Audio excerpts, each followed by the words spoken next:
Online rummy விளையாட்டு விதிமுறைகளுக்கு எதிராக தொடரப்பட்ட வழக்கில் மாநில மக்களை பாதுகாக்கும் வகையில் தமிழ்நாடு அரசே சட்டம் கொண்டு வரலாமே என்று சென்னை உயர்நீதிமன்றம் கேள்வி எழுப்பியிருக்கிறது.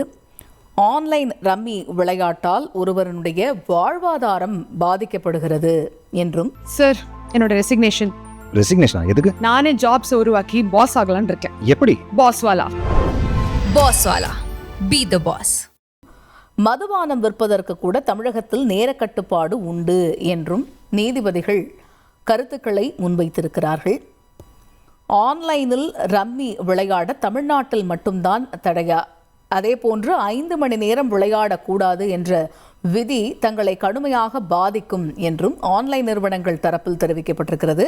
இதில் சிறுவர்களும் ஆதார் பெற முடியும் என்ற நிலையில் வயதை சரிபார்ப்பதற்கான ஆவணமாக ஆதார் எப்படி இருக்க முடியும் என்கிற ஒரு கருத்தும் இந்த விவகாரத்தில் வழக்கு விசாரணையின் பொழுது நிலவியிருக்கிறது. ஒட்டுமொத்தமாக மாநில மக்களை பாதுகாக்கக்கூடிய வகையில் தமிழ்நாடு அரசு சட்டம் கொண்டு வரலாமே என்று சென்னை உயர்நீதிமன்றம் கேள்வி எழுப்பியிருக்கிறது.